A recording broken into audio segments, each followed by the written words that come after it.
What is up, everyone, and we are back with tier 4. Pretty much nothing to update on. The channel's doing great, thank you all for that. I will say that some of these are a lot more in-depth and specific than ones we've seen in the past, but that's just the trend that keeps going for the entire iceberg. So hopefully they just keep getting better, and hopefully you all enjoy. So sincerely, thank you for watching. Tier 4's title is Adept of Secrets, and it reads, Occult learnings and mysteries of lower tier that apparently seem to be innocent start to become more sinister. You begin to see patterns everywhere, realizing you only dip your toes in the conspiracy world. Very few people believe or have heard of stuff from this level. First up, we have the Dropa tribe and the related Dropa stones. This one was really interesting. In 1938, a Chinese research team went to the Himalayan mountains in search of some ore deposit that had been picked up by geographers. Once the team got there, however, they found 716 graves hidden in the back of these tunnel systems that ran through the Himalayan mountains. What's even weirder was inside of each of these graves was a 4-foot tall human skeleton with an abnormally large sized skull. The tombs were filled with ciphers and hieroglyphics that didn't make sense, but located on each one of the grave was a circular disc that have since been termed the Dropa stones. Each of these discs are estimated to be 12,000 years old and contain minerals such as cobalt, which is very rare and normally only found on meteorites. At least, in the Himalayan mountains. Years later, research from a Russian university determined that the hieroglyphics on the Dropa stones read out prime numbers. Since this experience, the Chinese government has censored all information regarding it and made that section of the Himalayas a no-travel zone. So yeah, starting off with a good one. Lord Pakal's time machine relates to the Mayan king Lord Pakal. When researchers found his coffin, they noticed the odd inscriptions on the lid of the coffin that showed him laying inside of what seemed to be some sort of machinery interacting with this very diverse device for whatever reason. What's especially odd is the related Mayan transcriptions in the area spoke that Lord Pakal had the ability to control the turning of the sun and things such as. What's even weirder is upon further inspection of the body in the coffin, it is estimated to be that of a 30 to 40-year-old man. Lord Pakal was king of this Mayan area for 80 years. So either someone else is buried in Lord Pakal's grave, or that inscription of him controlling a machine and turning back the moon and the stars may have some worth to it. Monsanto is essentially your stereotypical evil conglomerate company. They have been known to sue farmers for using natural pesticides and growing supplements. They have been known to fund government campaigns in which the elected politician plans to cut back on restrictions regarding the environment, and have even gone as far to cover up cancer research on their specific products when it's been known to, cause cancer. Of course, as you could imagine, Monsanto is at the center of a lot of conspiracies regarding big pharma and evil tech and things such as. Vimanas are interesting, and one of the weirdest parts, I think, whenever you look into this whole ancient alien idea. In old Hindu and Sanskrit text, there are these records of these giant flying palaces, and they're not mentioned in any supernatural or strange sense. There's simply depictions and writings of these giant floating palaces that would exist above the Himalayan mountains. It's so odd to me whenever you look at stuff like this, how old world countries would simply just be like, oh yeah, flying houses, those are a thing. North Korea utopia is exactly what it says.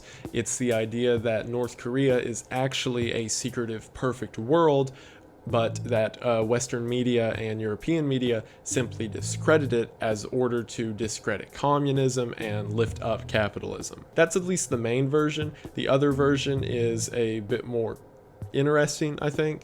It's the idea that beneath North Korea is a perfect utopia, but in order to seem unassuming to the world around them, periodically different citizens are sent to live on the surface for years at a time in order to maintain a low-key look, while they live in perfection and disease-free beneath. However, the first version is usually the most popular, as it's simply saying that our governments are censoring information as to not give us an idea that other systems of government could work better. L'Enfant, also known as Pierre L'Enfant, was the chief architect who designed the streets for Washington, D.C. In his notes, he said he used the celestial bodies in order to map out the routes for D.C. That's why D.C. has very odd street planning when it comes to diagonal cuts and things such as.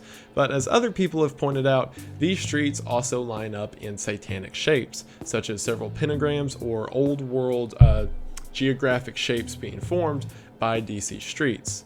This all relates back to the idea that he was funded by the Freemasons and that the original leaders of the United States knew what he was up to, and it's all Illuminati, Satan, government, yeah. The grand unified conspiracy theory is rather diverse depending on who you ask. Normally it looks something like this, and is just the idea that reptilians and big pharma and Illuminati and Satanism and all that interconnect with each other, and it is all one conspiracy theory that we just look at certain aspects of. Cybersquatting time travelers is pretty funny. For those that don't know, cybersquatting is the practice of buying URLs or usernames on websites that you know are the names of famous people or companies in the hopes that they will one day buy that domain off of you. So the time traveler aspect is hilarious. The only evidence I could find with any of this was supposedly odd names that wouldn't have made a lot of sense, but I mean, you could just chalk that up to people hoping to get lucky. Comic-Con child recruitment's pretty sad. Just the fact that there are children every year during Comic-Con who go missing. The idea of which being they're abducted by human trafficking rings. However, the conspiracy goes a level deeper and says that Comic-Con knows of this behavior, but they are paid off in order to turn a blind eye or to not better tied in security to prevent this type of thing. Plastic surgery runaways was just vague enough that it was hard to find any information on.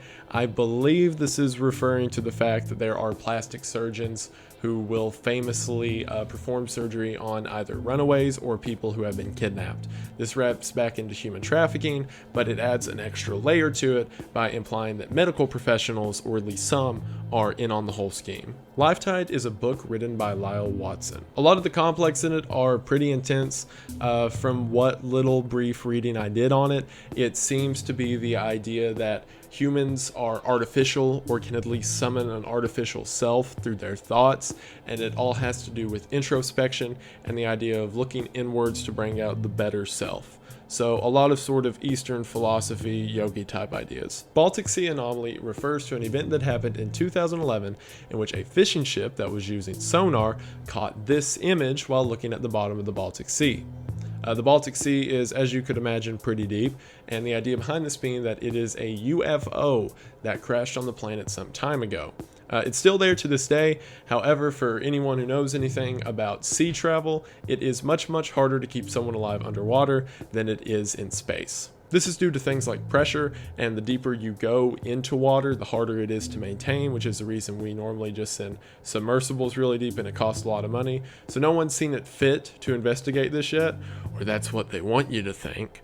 But either way, as far as this moment goes, all we know about is there's this odd shape down there. Planned extinction is just referring to the fact of an idea that was mentioned in previous tiers, that humanity will eventually become extinct, and how this might even be a good thing in order to save the planet. That's the entire idea of eco-triage, that we have to cut off the bleeding somewhere, the bleeding being us, in order to save our ecosystem. Haunted locations world map. From everything I can find, there are several maps that display different haunted locations in the world, so perhaps looking into each of them and researching. If that's what this does means, this could literally go on forever, but I think it's just referring to the fact that there are documented records of haunted places around the world, and that should be at least a little bit concerning. Artificial poisonous snow is something that occurs in mostly Midwest cities from everything I could find, in which snow will occasionally fall from the sky and not melt for a very extended amount of time, and whenever flames is held to it, it becomes black. The implication in this being that the government or some other force is raining this artificial snow on us to poison us in some way. However, in the extra research I did on this, I think this is just pollution. King Babylon's world control is kind of vague because there is no King Babylon. Babylon was an empire. There are kings like Nebuchadnezzar II and Hammurabi, and each have their own conspiracy theories.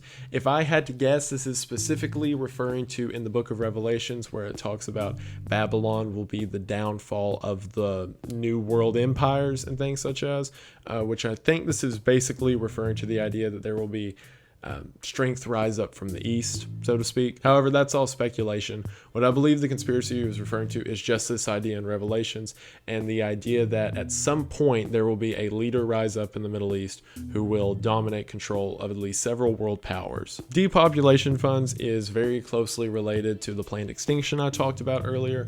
When it comes to this, everything I could find mostly related back to Bill Gates and ideas that money is being put into several ecological departments that are studying things such as, and everything else I could find on it related back to the idea that they are planning to get rid of what they refer to as useless eaters, which is actually a term originally coined in Nazi Germany and just refers to people who take up space in a population without contributing.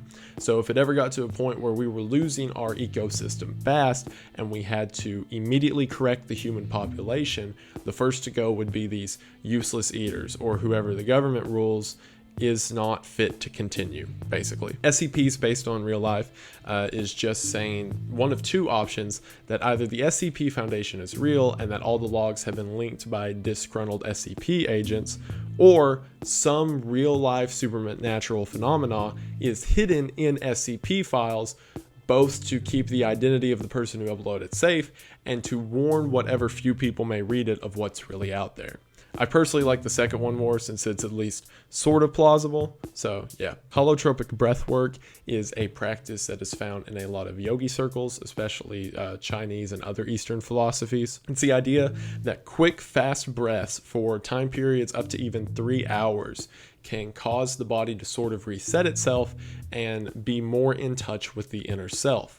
And from this, you can derive true knowledge, spiritualism, and whatever have you for the situation. Hermeneutics is about critiquing things from a sense of inner self. Basically, everything I could find on it is just the idea that if there's a literary text or some other form of media that you're trying to understand, that you have to embellish from the self in order to truly understand it, and that people talking doesn't really accomplish anything without meditation. Almost every application I could find of this related to the Bible, and there are several people who have their own interpretations of the Bible using hermeneutics. The sea people were interesting. When I saw the title, I thought this would just be referring to Atlantis fish people or whatever, but it's not at all. From 1200 to 900 BC, there was a group of people who are only known in history as the Sea People, who went around the Mediterranean Sea fighting different nations, famously of which was Egypt around 1000 BC. These people were supposed to be taller than the average person, no specific mention of giants, just that they were rather large, and they were great fighters and plunderers, and from everything I read, the earliest possible version of pirates. What's interesting is no one knows where they came from. About every other player around the Mediterranean was noted for at that time, and to this day no one knows where the sea people came from or where they went, and they just forever remain this kind of blip in history. Cryptogeography is exactly what it sounds like how cryptozoology is the study of paranormal animals, cryptogeography is the study of paranormal spaces. So Bermuda Triangle, haunted sites, yada yada. Infrared laundry balls is the fact that laundry detergent balls that supposedly, even in advertising for them, mention that they clean clothes with an infrasonic wave, actually elicit enough of the stuff to harm the individual. However, whenever companies say stuff like that, they're just using big words to try to talk over people's head and make them think they know what they're doing, because no, they don't. Neg entropy, or negative entropy, is a concept that exists in thermal physics. The idea is all sources of energy derive from heat in some regard. They either bring heat in or let it out. And any action of energy dispels heat in some way. This makes sense if you think about it more. However, a theoretical negative entropy item would bring in heat or ambient energy in the air whenever it performs a task or does any function. This would theoretically cause a sort of paradoxical loop in which something can be done without taking in energy, and as a matter of fact, creating more of it while also doing more. So this could spiral on forever and ever, and if you read theories on this, in the universe. So that's cool. I'll be honest, I could not find anything on Nexus 7. There was one website called Nexus 7 that had a few creepy articles on it, but that was the name of the website and not a conspiracy in general. Nexus 7 is both the name of the Android laptop or pad or tablet, whatever it is, and another theory for the movie Blade Runner that one of the characters was a Nexus 7 model. So anything I look up for theory or analysis goes to one of the two, and I have absolutely no idea what this could be referring to. unless the tablet or the character from Blade Runner has a conspiracy behind it. It's come to my attention at this point that when this is all over, I'll need to do a corrections video because there's a few other minor details I messed up on. So if anyone can tell me in the comments what this Nexus 7 thing means, I will absolutely give you credit for it, and I can quit trying to look up pictures of tablets. So yeah, sorry about that, but I promise I tried. The Black Hope Curse is an interesting one.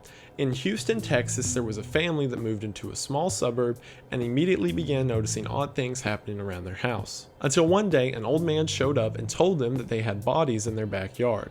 The family didn't believe him, but after digging up the backyard, they discovered that there was in fact 2 dead bodies buried side by side. It turns out the neighborhood was built on top of an old slave cemetery, the name of which was Black Hope Cemetery. The family reburied the bodies and set up a memorial for them, however things kept getting worse around the house. At first it was subtle, such as a missing pair of shoes here, or a slight noise down the hallway there, until eventually it became more malicious. Things that were being lost in the house were found on top of the graves in the backyard. After doing research, the mother figured out that these 2 were a buried slave couple.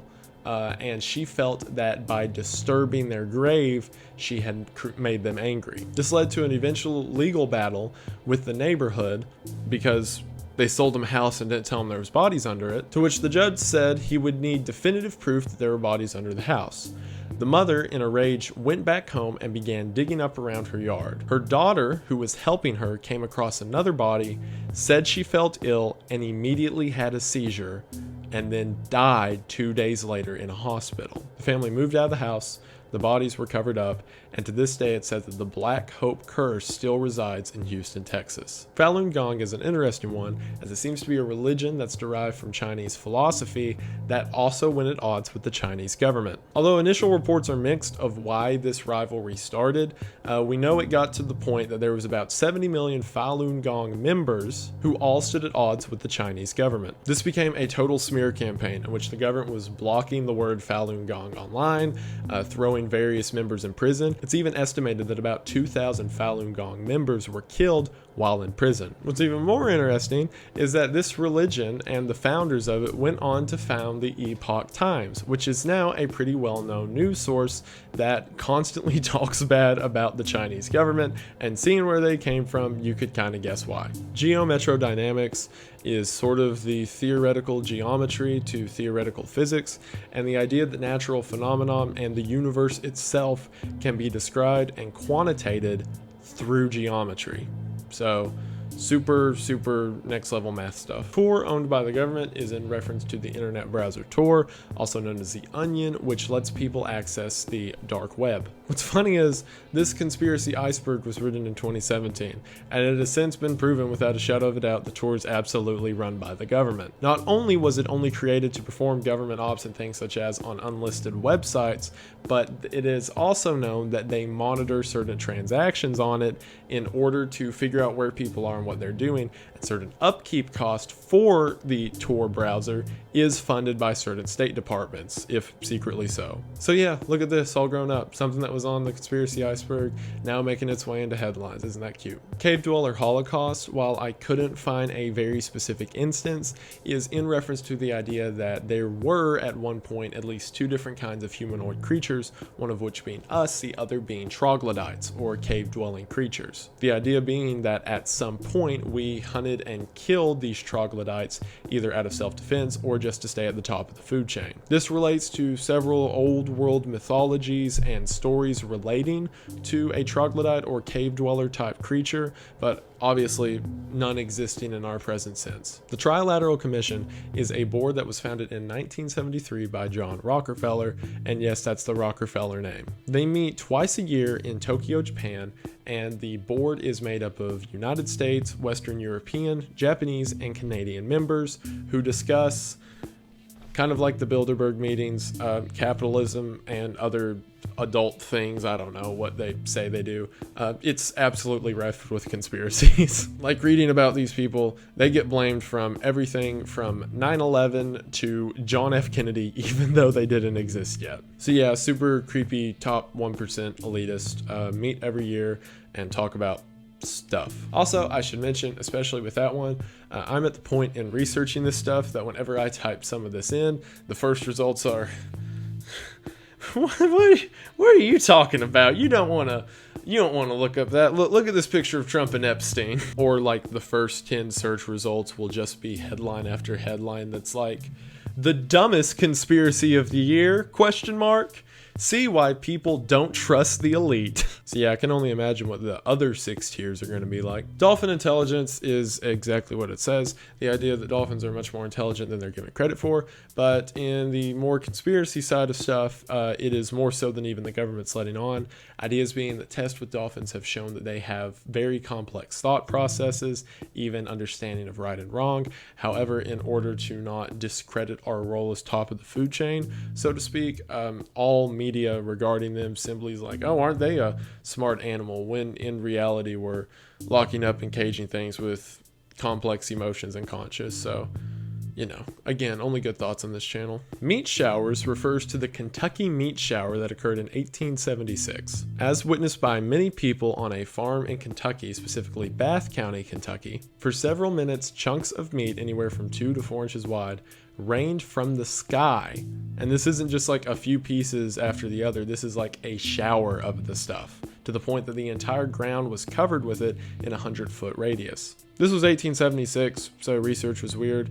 There are some people who said that it was essentially a giant cyanobacteria, to others who said it was human flesh, and then researchers who pulled meat from the area got everything back that it was human, to deer, to bear, to whatever. Also, I should mention the amount of people who ate this meat off the ground and said it was either chicken or horse was alarming. Himalayan zombie refers to the ideas of zombies that exist in Himalayan cultures that more so follow the entire voodoo idea of zombies as a resurrected servant of the dead. A lot of the mythology around them is really cool, such as the fact they're not allowed to bend over as they are sort of this hardened corpse, so several houses in the Himalayas will have the door built lower just so these creatures can't get in. They're also specifically referred to as rolang, and there are 5 different kinds of rolang that each have their own weaknesses, ranging from you have to break one of its bones to you have to hit it on a specific spot on its body, and so on and so forth. Where a lot of the creepiness of this comes from is that Himalayan tour guides will be walking with people up the mountain, and travelers who have been with these tour guides will point to someone standing way off in the distance, to which the tour guide will simply say that's a rolang. Don't look at it and just keep walking.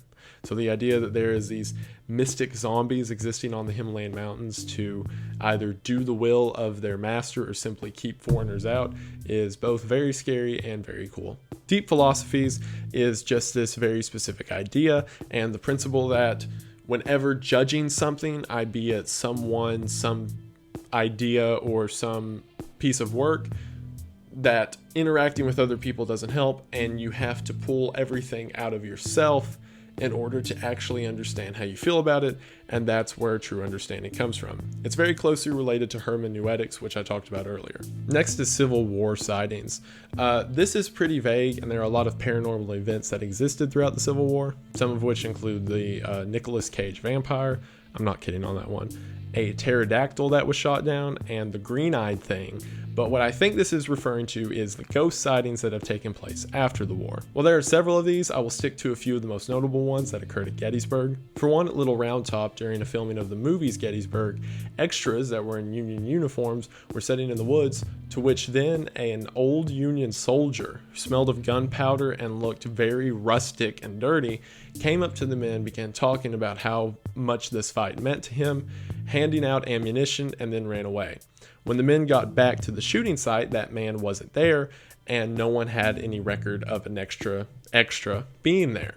After presenting the munitions to the prop department, they said this isn't theirs, and this is real munitions from the Civil War. Sachs Bridge is another one in which a group of teenagers who were walking over the bridge began hearing horses running and cannon fire go off, to which they got scared, ran away, but then decided they should go back. When they went back, they saw the apparitions of people on horseback jumping over the river and riding up the hill. There are several reports that while at Gettysburg, people have heard cannon fire and the sounds of battle raging on, the idea being that these people are stuck in a perpetual loop. My favorite, however, out of all these is that of the ghostly surgery room. There was a building on the Gettysburg battlefield that at the time was being used as a field hospital. That building is now a library. A few years ago, 2 men were taking the elevator down to the basement. When the basement doors opened, it was not the basement that they knew, and instead it was a very old Civil War era appearing room that was full with patients and doctors running around, and it was the full scene to them of this entire hospital in motion. Both of the men freaked out, and one of them rapidly pressed on the button to go back up, and just as the doors were closed, he made eye contact with a nurse who saw him for a brief second. This last one's especially cool because it gets into one of my favorite theories about ghosts, that of being, since time is an illusion, there are moments in which time doesn't react correctly and 2 people standing in the same place interact with each other without knowing it. So the idea that this nurse all the way back then saw people from the future and they made eye contact for a brief second, it's just a really cool thought process when it comes to a better understanding of the world and time as sort of a construct. Anyway, that does it for part 1 of tier 4. Thank you all so much for watching. Like I said at the beginning of the video, my channel is doing great, and it's all thanks to you guys. It really does mean a lot. Thank you to all of my patrons, but a very special thank you to my top tier patrons. Thank you, Kayla. Thank you, Pef. Thank you, Eddie. Thank you, Benjamin. Thank you, Tim. Thank you, Publius. And thank you, Saucy. Link for my Patreon as well as the original iceberg image will be in the description as always. And again, from the bottom of my heart, thank you for watching. It really does mean a lot. Part 2 should be up soon, as well as the first deeper dive episode in which I will be covering Roko's Basilisk. So stay tuned for that. But thank you all for watching, and I'll see you in the next one. Bye.